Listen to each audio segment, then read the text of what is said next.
প্রিয় সহযোদ্ধা ভাইয়েরা, আপনাদের গত কিছুদিন লাগাতার বিভিন্ন জায়গায় মিছিল এবং দেশের বর্তমান পরিস্থিতি প্রেক্ষাপট অনুযায়ী এরই মাঝে 80% পড়ে গেছে ডেভিল ইউনূস, আর মাত্র 20% বাকি আছে, যা আমাদের দুইটা ঝাঁকুনির মাধ্যমেই ইনশাআল্লাহ ইউনূসের চ্যাপ্টার এই মাসের মধ্যেই ক্লোজ হয়ে যাবে। আসুন বিশেষ গুরুত্বপূর্ণ তথ্যগুলো আপনাদের মাঝে এরই মাঝে শেয়ার করছি। সেনা প্রধানের রহস্যময় পদক্ষেপ, নেপথ্যে ভারতের হুঁশিয়ারি ও সেনা মোতায়েনে সরকারের সঙ্গে টানাপোড়েন। সেনাপ্রধান জেনারেল ওয়াকারুজ্জামানের সম্প্রতি যমুনা ফিউচার পার্ক পরিদর্শনকে কেন্দ্র করে জাতীয় ও আন্তর্জাতিক অঙ্গনে তীব্র আলোড়ন সৃষ্টি হয়েছে।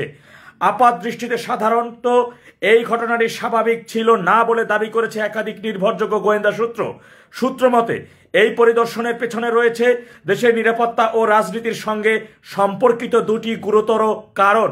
একটি ভারতের পক্ষ থেকে আসা কঠোর হুঁশিয়ারি এবং অন্যটি দেশের অভ্যন্তরে সেনা মোতায়েন নিয়ে সরকারের সঙ্গে সেনাবাহিনীর মতবিরোধ। ভারতের কঠোর বার্তা।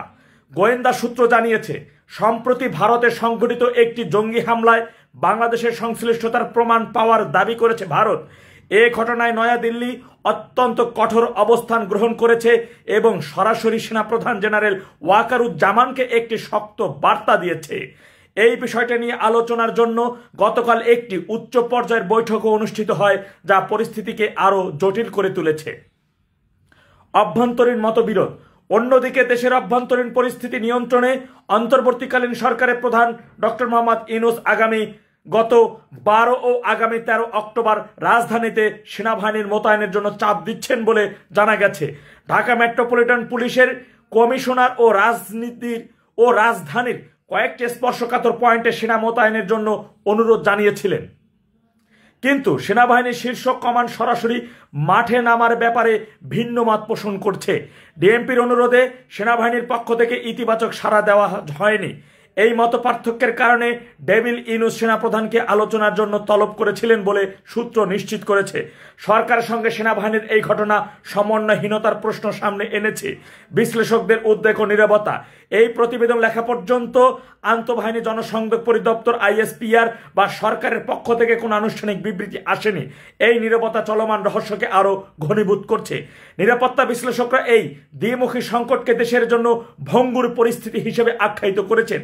তাদের মতে, একদিকে ভারতের সঙ্গে নিরাপত্তা সংকট এবং অন্যদিকে অভ্যন্তরীণ শাসন ব্যবস্থায় মতানৈক্য, এই দুটি বিষয়ে দেশের ভবিষ্যৎ গতিপথ নির্ধারণে বড় প্রভাব ফেলতে পারে।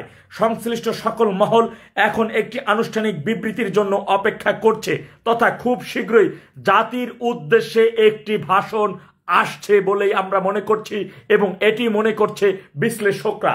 সাম্প্রতিক সময়ে ডেভিল ইউনূস জেনারেলদের নিয়ে যে বৈঠকটি হয়েছিল ক্যান্টনমেন্টে, সেই বৈঠকে অন্যান্য জেনারেলরা যে রাস্তায় নামতে চাচ্ছে না এবং কোনো রাজনৈতিক দলের গণতান্ত্রিক অধিকার সমাবেশে কোনো ধরনের বাধা দিবে না, সেই বিষয়টি যখন তারা মতামত দিচ্ছিল এবং তার একটি ভিডিও ফুটেজ ডেভিল ইউনূসের হাতে পৌঁছেছে বর্তমান সেনাপ্রধান।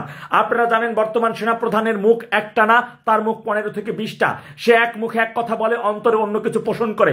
এরই মধ্যে এই সেনাপ্রধান তিনি মুনাফেক, মোস্তাক এবং মির্জাফরের খাতায় তিনি নাম লিখে ফেলেছেন। তথাপি দেশবাসীর উদ্দেশ্যে একটি কথাই বলতে চাই এবং রাজপথে থাকা গেরিলা বাহিনী ভাইদের উদ্দেশ্যে একটি কথাই বলতে চাই, দুটি ঝাঁকুনি লাগবে, আর বেশি কিছু লাগবে না, মাত্র দুটি ঝাঁকুনি লাগবে। আপনারা যারা এই মুহূর্ত থেকে স্ব জায়গায় যারা রাজপথে রয়েছেন, যারা মিছিল সংগ্রাম করতেছেন, অব্যাহত রাখুন ধারা। আগামীতে মাত্র দুটি মিছিল, আগামী দিনে সফল লকডাউনটা শেষ হওয়ার পরে একটি চূড়ান্ত মিছিলের মাধ্যমে, একটি চূড়ান্ত ডাকের মাধ্যমেই ইউনূসের চ্যাপ্টারটা এই নভেম্বর মাসের মধ্যেই ক্লোজ হয়ে যাবে ইনশাআল্লাহ।